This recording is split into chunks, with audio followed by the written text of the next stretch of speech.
Hey everyone. Okay, welcome back to tutorial number 6. If you listen to the last tutorial, it was sort of just an overview tutorial that sort of summarized where you should be in the setup process at this point. I wanted to make sure we did that before going on to what's probably the most unique aspect of your setup process, which is creating and assigning quality job objectives. Now, before I get into the logistics of how to create them and assign them, I really want to talk a little bit about what they are. Embedded into the website, you can see that there is a video blog section. I would highly recommend that you guys go in and you watch the 2 or 3 blogs that I have in there on quality objectives or managing quality or cognitive skill sets of particular employees or of your staff. And this is something that Synapse is highly unique in the sense that this is something we track. It's something that we create performance coaching around. This is really where you're going to get your team members to perform at a higher level. For a while now in small and mid-sized businesses, production and activity have been something at the forefront of popular thought for managing staff, right? We want them to be busy. We want them to make a lot of phone calls. We want them to make a lot of attempts to cross-sell, quote a lot of business, and we want them to sell a lot. We want them to perform at a high level, and we do that by managing, by performance coaching them around what they're selling and essentially what their activities are to try and drive those sales. Where I think we've come short, particularly in my industry, in the insurance industry, in the captive broker and independent models, is that we have not really been coaching around the cognitive skill sets, making people better salespeople or better people are interacting with our customers at a higher level. And so what we did at Synapse is we created a feature that allowed you to measure cognitive skill set. Basically, what are the soft skills that your team members are deploying in their interactions with your customers? Other things it can measure are your process execution, right? We all have a way we want things to be handled. If you get a new lead that comes in, there's a process for that. There's some certain amount of touches we want to see, certain forms of communication that we want utilized, how frequently they're reaching out to these prospects or new leads. We all have an onboarding process, right? When we bring on a new customer, we usually have something or some processes that we want followed when we bring on a new customer. Usually it could be a follow-up call, sending out a thank you card, asking for referrals, whatever it might be. There's usually an onboarding process that is expected to be followed. I'm sure you guys have created them. But what we've seen is that it's not the inability of creating process that creates these gaps. It is the inability to measure whether the processes are being followed is really what has created the gaps. And so quality objectives are basically taking a process or an expectation that you have of your team and formalizing it in a audit in some type in a digital document that says this is our process around, and I'll use customer onboarding as an example, and that's the example we're actually going to use when we build one of these out together. But this is the process for customer onboarding. These 10 things need to happen to properly onboard a customer, and then what we do with the quality objectives is we measure whether or not those things actually happen. So yes, you have to go in as a manager, as a coach, as a team leader, go in and determine whether or not that process was followed and document it in here in Synapse in an audit that you're going to be able to do once you've created this objective. And it's going to paint a picture for you. It's going to paint a picture as to whether or not sales, retention, marketing practices, whether or not you're reaching the objectives or failing to reach the objectives based on a mechanical action, meaning something that you're not doing enough of. So maybe you're not making enough phone calls, or maybe you're not pivoting enough to a certain product, or maybe it's a cognitive issue. You're pivoting enough, you're making enough phone calls to hit the objective. It's just that when you're having the conversation with the customer, or when the team member is at least, it's just not very good. And there's a lot of room for improvement there. And so what we're going to do is we're going to create some quality objectives, primarily just one, to show you guys how to technically do it. But I'm going to have another tutorial that talks about why these are important and some other type of quality objectives that you can create. And again, I'm going to preface this one more time. Is I do come from the insurance industry, so these quality objectives are going to be they're going to be driven around insurance related items, but some of them will be generic, like customer onboarding. We all have we have half a dozen marketing firms that use this application. We have 3 dozen law firms that use this application, and so they all have onboarding processes. They all have a way to when they bring on new customers, and so some of that's pretty familiar.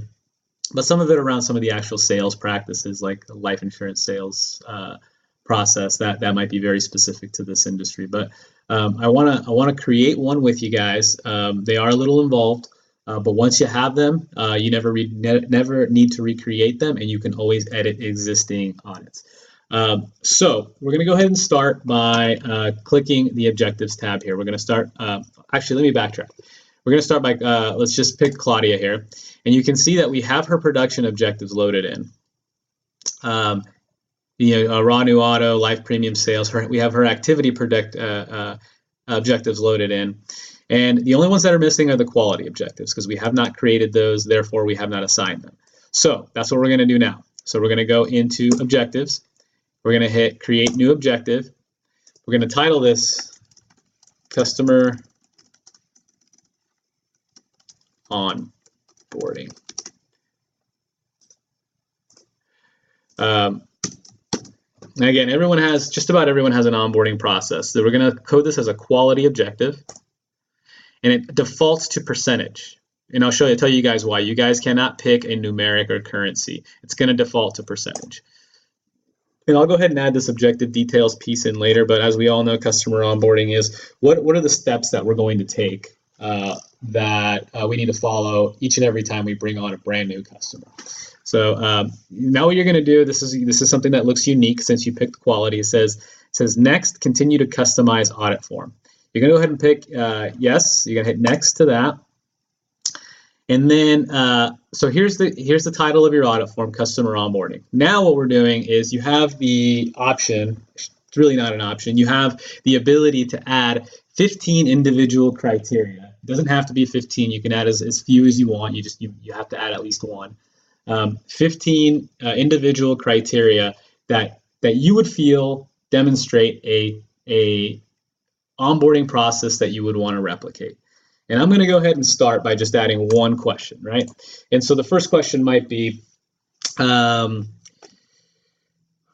was there, so let's just do this.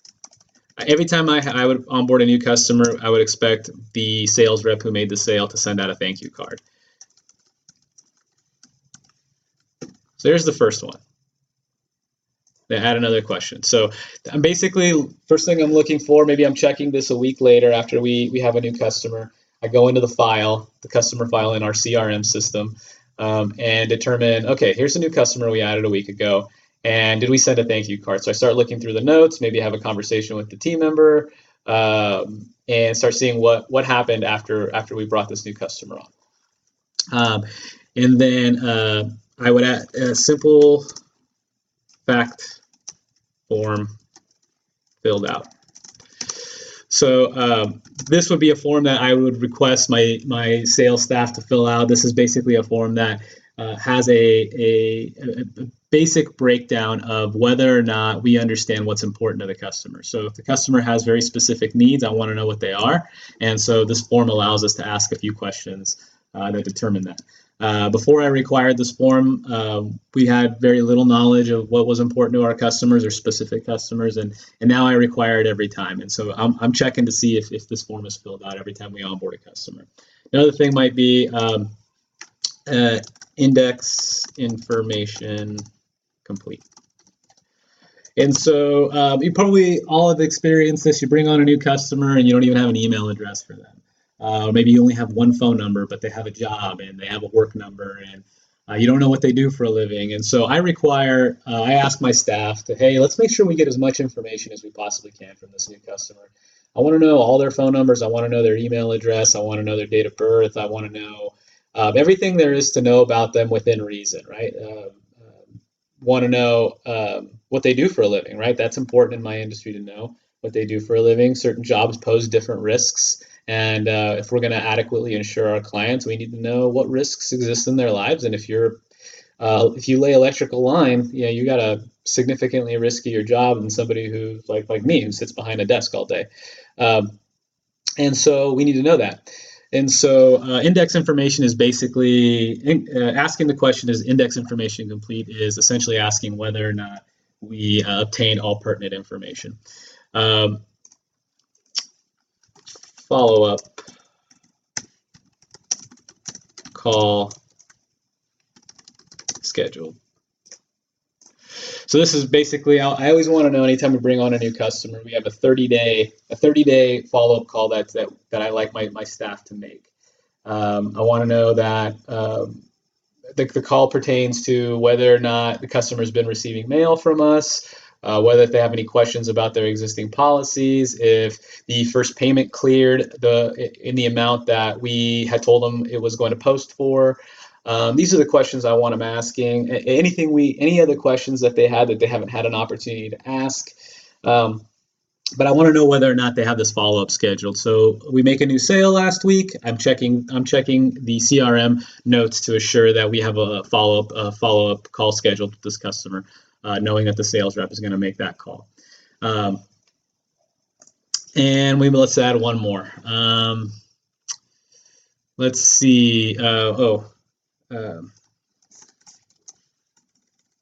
Customer experience survey sent.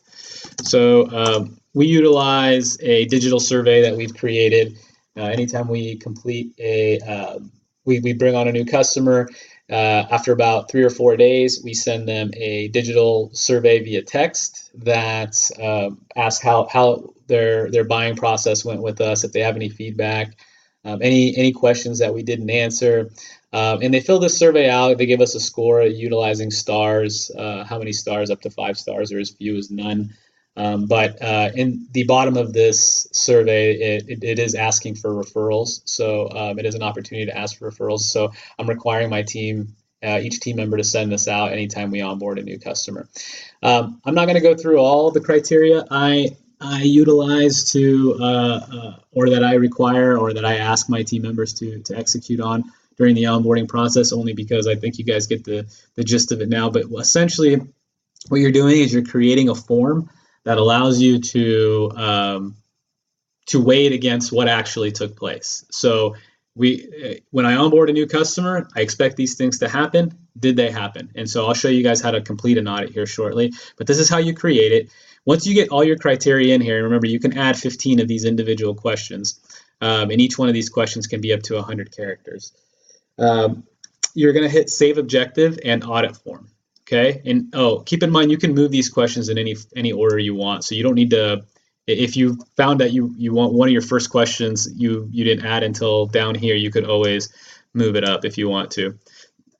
So then you're going to go ahead and hit Save Objective and Audit Form, and now this new objective has been created.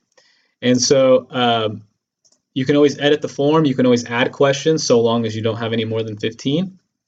And now what we'll do is we'll go in and we will add it to a team member here in another tutorial. But that's essentially how you create customer onboarding. In the next tutorial, I'm going to have a series of quality objectives created.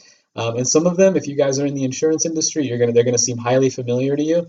And we'll just kind of go through what these forms look like, and we'll actually complete an audit or two, assign them to team members, and you can kind of see how they're built out. All right, thanks guys.